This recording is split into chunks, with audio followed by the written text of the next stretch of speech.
Aktivis tahun 1970-an turun gunung untuk menyikapi kondisi politik nasional yang dinilai kian memprihatinkan akibat munculnya kembali penyakit-penyakit yang mereka perangi di era Orde Baru yang tumbang pada 1998. Penyakit-penyakit dimaksud adalah korupsi, kolusi dan nepotisme atau KKN, sistem pemerintahan otoriter, dan politik dinasti. Keprihatinan itu diungkap dalam konferensi pers Gerakan Mahasiswa atau GEMA 77 dan 78 di Jakarta, Selasa, tanggal 30 Januari tahun 2024. Ada 39 aktivis GEMA 77 dan 78 yang menandatangani pernyataan sikap yang dibacakan dalam konferensi pers tersebut, tetapi hanya 12 orang yang dapat hadir, diantaranya Subur Dwiono, Musfihin Dahlan, Syafril Syufian, Zulkarnain Saman, HM Nizar Dahlan, Tito Rusbandi, Sukmaji Indro Cahyono, dan Khatib Usman. Total jumlah aktivis GEMA 77 dan 78 sebanyak 130 orang. Mereka tersebar di berbagai daerah, termasuk Jakarta, Bandung, Aceh, Surabaya dan Medan. Yang paling disorot GEMA 77 dan 78 dalam konferensi persnya adalah masuknya putra sulung Presiden Jokowi, Gibran Rakabuming Raka, dalam kontestasi Pilpres 2024 melalui putusan Mahkamah Konstitusi yang membuat paman Gibran yang bernama Anwar Usman dan menjabat sebagai Ketua Mahkamah Konstitusi, dicopot Mahkamah Kehormatan Mahkamah Konstitusi karena dinyatakan terbukti melakukan pelanggaran etik berat.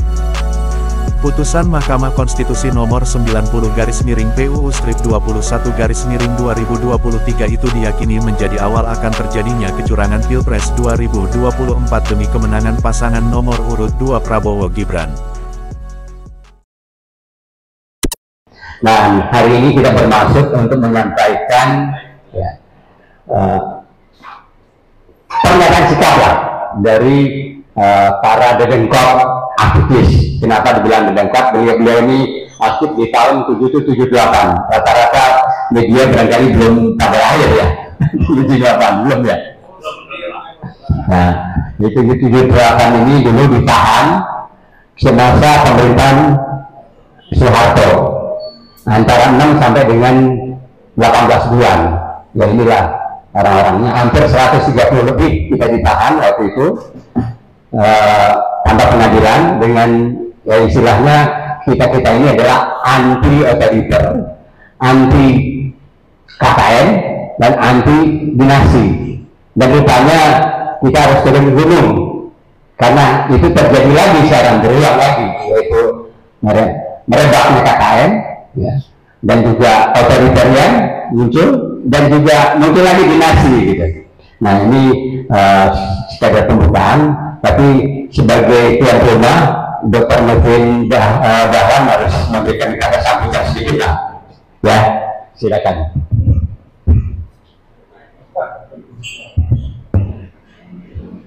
Terima kasih. Assalamualaikum warahmatullahi wabarakatuh. Kawan-kawan sekalian, ini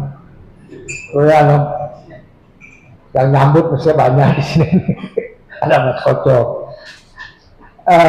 Saudara sekalian, selain GEMA 7778, saya kira di daerah-daerah yang aktivis Dewan Senat Mahasiswa 7778 juga berhimpun dalam bentuk-bentuk paguyuban. Ya, kalau di Jakarta itu disebut Forum Kampus Kuning. Forum Kampus Kuning itu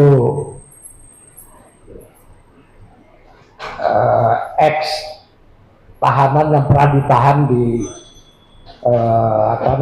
di markas Batalion 202 Tajimalela yang waktu itu pagarnya berwarna kuning. Nah, di Bandung juga selalu aktif bertemu kawan-kawan, dan ya kita di masing-masing daerah saling berdiskusi, saling tukar pikiran, mencermati keadaan Indonesia, terutama akhir-akhir ini. Saya kira menjadi keprihatinan kita semua. Kita ingin negara ini menjadi lebih baik, tidak mengulangi kerusakan pada masa lalu. Nah, saya kira sampailah pada hari ini kawan-kawan sepakat untuk menyampaikan satu sikap yang nanti akan disampaikan oleh kawan-kawan sekalian. Saya sebagai tuan rumah mengucapkan terima kasih untuk semua kawan-kawan masih tetap semangat walaupun di usia rata-rata sudah kepala 7. Rata-rata kepala 7. Saya kira udah 60 plus. Jadi udah di ujung, banyak di antara kami sudah mendahului. Saya kira, tapi kita nggak mau dikutuk sejarah apa yang pernah kita dulu waktu masih mahasiswa perjuangkan, kita suarakan, kok berulang lagi. Saya kira jangan sampai anak cucu kita nanti mengutuk kita. Saya kira itu barangkali dari saya. Terima kasih. Billahi taufiq wal hidayah. Assalamualaikum warahmatullahi wabarakatuh.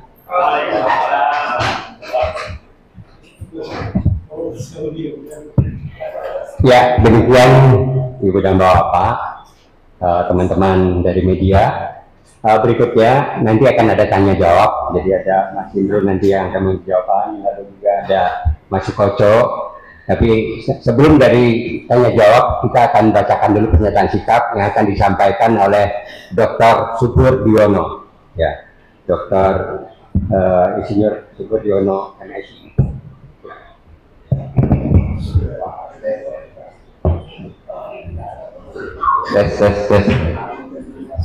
Bismillahirrahmanirrahim. Assalamualaikum warahmatullahi wabarakatuh.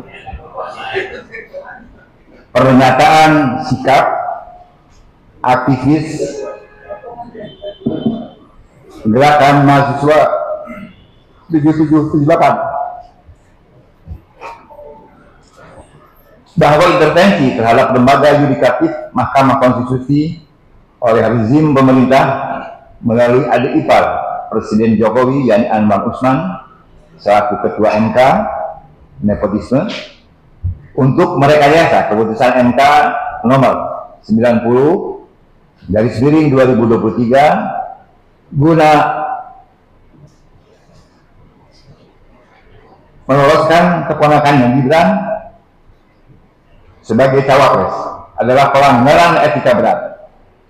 Majelis Kehormatan MK telah memecat Anwar Usman sebagai Ketua MK.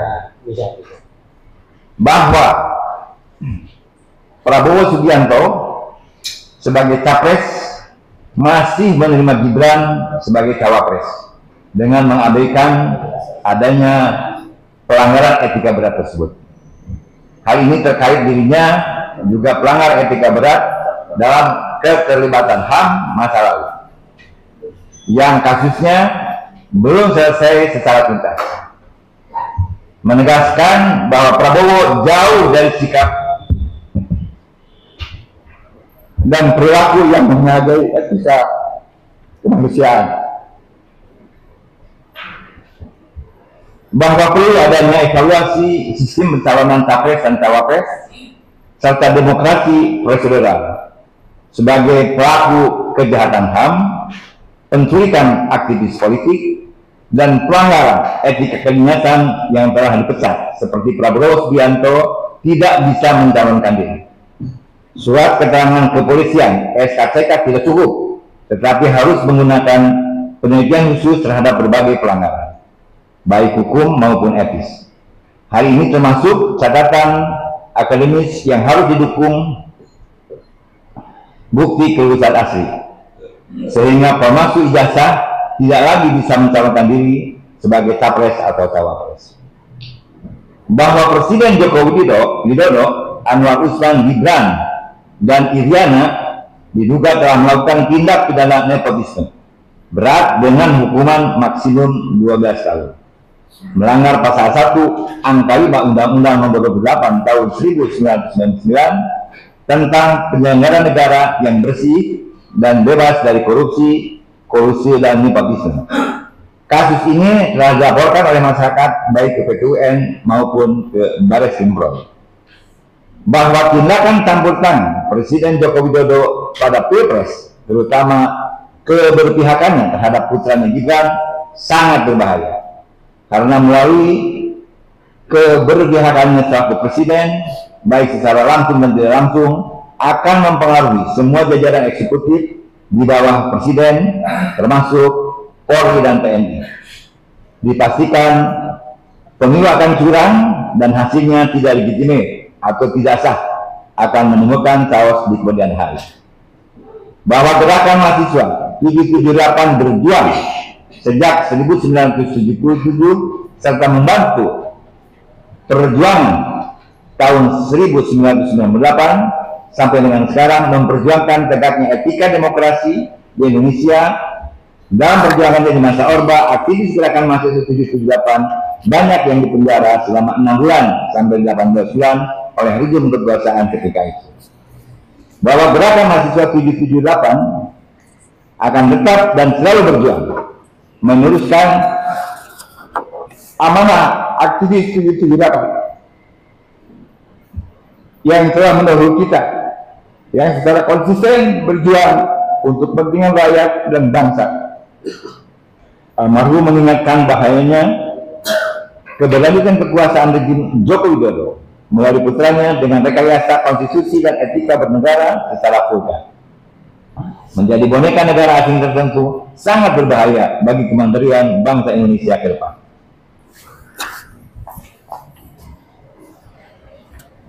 Kami, Gerakan Mahasiswa 778 berkewajiban terhadap upaya menyelamatkan bangsa dan negara wujud dari pertanggungjawaban kepada Tuhan Yang Maha Esa. Kami Forum Gerakan Mahasiswa 778 menyatakan sikap sebagai berikut. Ke-1, penetapan pasangan Capres Prabowo Gibran telah melanggar konstitusi dan etika melalui pelanggaran etika berat oleh Ketua MK Anwar Usman sebagai paman Gibran, anak dari Presiden Jokowi yang melawan Undang-Undang Nomor 28 tahun 1999 tentang nepotisme. Oleh karena itu, siapapun yang memilih pasangan Prabowo Gibran berarti turut serta dalam perbuatan melawan hukum. Kedua, campur tangan Presiden Joko Widodo untuk memenangkan putranya mengancam Pilpres 2024 tidak berjalan jujur dan adil. Akan menjadikan chaos. Presiden Jokowi seharusnya mengundurkan diri atau dilengsarkan. Ketiga, agar semua pihak yang menjadi kedaulatan rakyat dan demokrasi mengawasi secara kritis terhadap pelaksanaan pemilu dan mengamankan seluruh prosesnya. Akan terjadi situasi chaos jika curang yang melibatkan kekuasaan karena rakyat jadi tidak percaya pada proses dan integritas pemilu. Jakarta, 30 Januari 2024. Ditandatangani oleh beberapa pihak dari Parupan Sabusian satu persatu. 39 orang adalah aktivis gerakan mahasiswa tahun 778. Demikianlah. Assalamualaikum warahmatullahi wabarakatuh.